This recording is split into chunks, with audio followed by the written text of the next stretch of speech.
Tema homili sore ini tentang memikul salib dan mengikuti Yesus.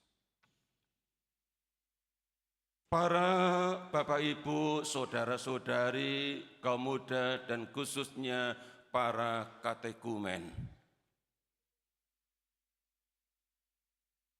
Dari Injil yang tadi saya bacakan, Matius bab 10, ayat 37 sampai dengan 42. Berbicara tentang bagaimana kita mengikut Yesus. Berbicara tentang kelayakan seseorang dalam mengikuti Yesus. Dan di ayat 38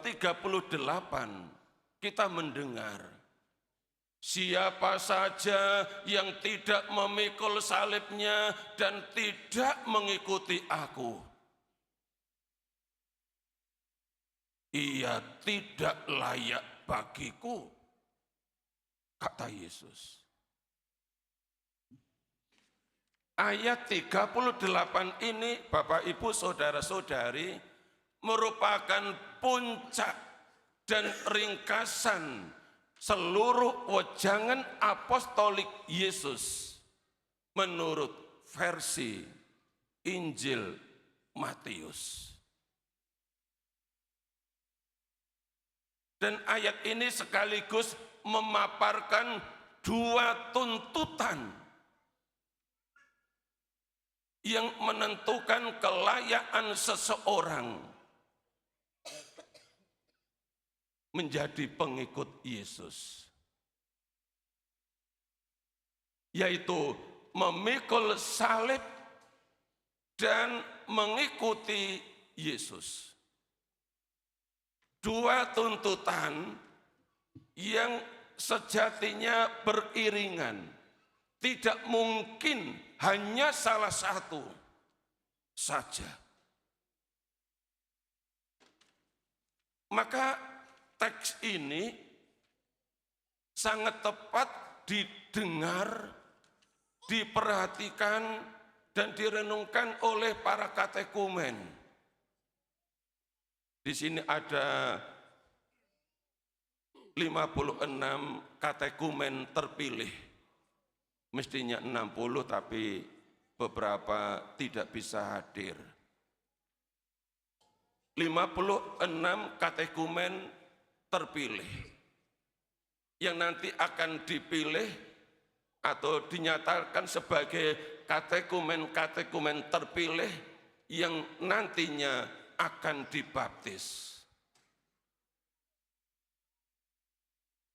Sore ini kalian diajak untuk memerhatikan sungguh-sungguh apa yang Yesus katakan.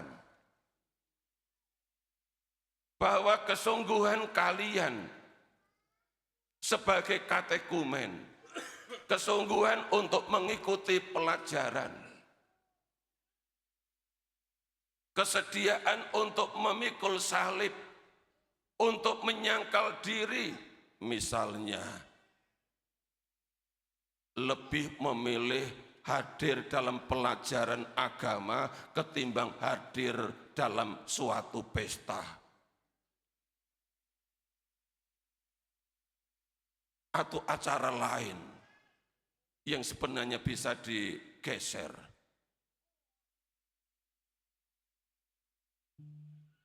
Kesediaan dan kesungguhan yang semacam ini menjadi ukuran kelayakan kalian untuk mengikut Yesus. Sekaligus juga ukuran kelayakan untuk dibaptis dalam beberapa bulan ke depan. Maka Yesus katakan, siapa saja yang tidak memikul salibnya dan mengikuti aku, ia tidak layak bagiku. Semoga kata-kata Yesus ini murnikan motivasi kalian, kesungguhan kalian untuk menjalani hari-hari katekumenat sampai nanti saatnya dibaptis. Bapak, Ibu, saudara-saudari yang dikasihi Tuhan, teks dan ayat yang sama, ayat 38 tadi, juga penting untuk diperhatikan oleh kita semua yang sudah lama mengikut Yesus. Sore ini kita diajak untuk merefleksikan sejauh mana kesediaan saya untuk memikul salib.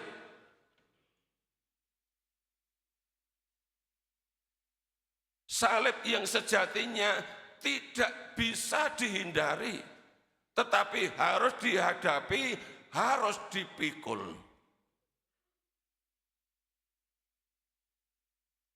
Kita renungkan akan hal ini.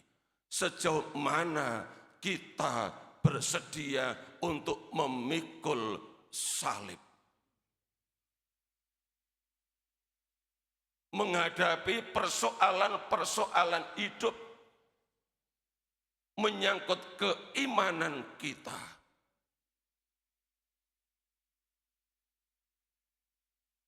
Santo Yohanes dari Salib, sebagai seorang pembimbing rohani, dia membimbing para suster Karmelites.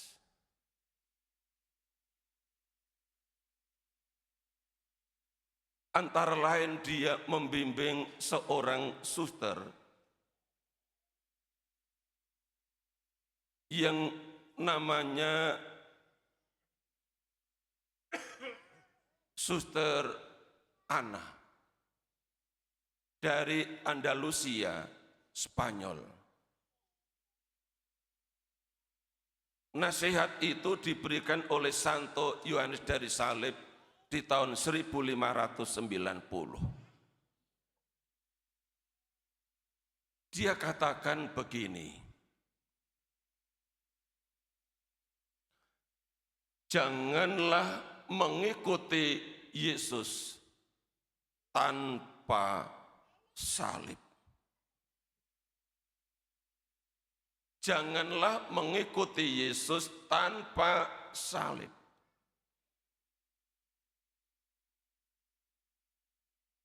Karena mengikut Yesus tidak mungkin tidak ada salib.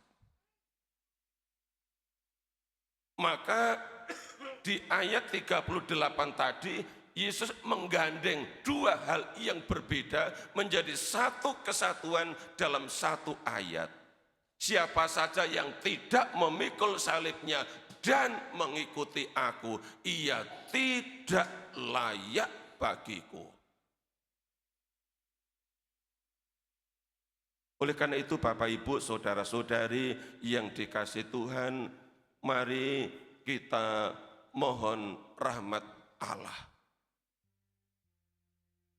Rahmat Allah yang selalu kita butuhkan untuk memikul salib kehidupan. Juga dalam nasihatnya, Santo Yohanes dari Salib mengatakan begini,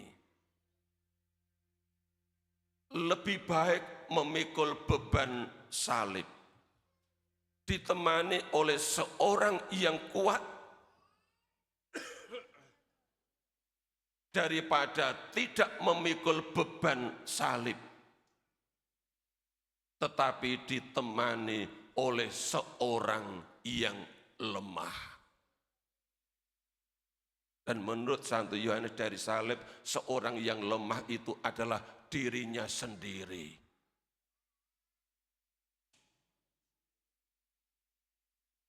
Lemah dan karena itu tidak mampu menghadapi persoalan hidup, memikul salib. Maka meskipun kita mesti memikul salib, jika kita ditemani oleh seorang yang kuat, dan seorang yang kuat itu adalah seorang pribadi bernama Allah. Allah akan menyanggupkan kita untuk menghadapi persoalan-persoalan hidup kita sehari-hari. Santo Paulus itu contoh orang yang tidak lari dari persoalan hidup. Apapun kesulitan yang ia hadapi, apapun salib kehidupan yang harus dia pikul dengan kekuatan yang dari Allah. Maka ketika dia menulis surat kepada jemaat di Filipi, bab 4, di ayat 13, Paulus menulis begini.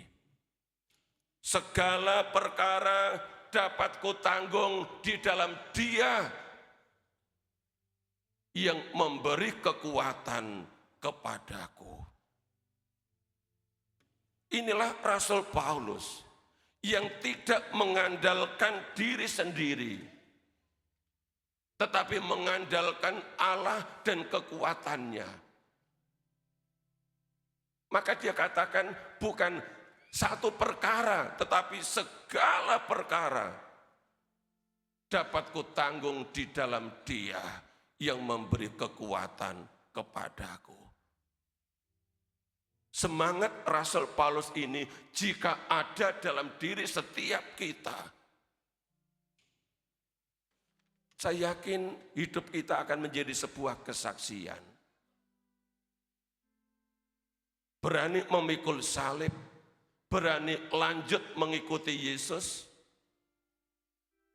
karena menghadapinya, memikulnya dengan kekuatan yang dari Allah, bukan kekuatan diri sendiri, yang cenderung hanya menggerutu, mengaduh, dan mengeluh.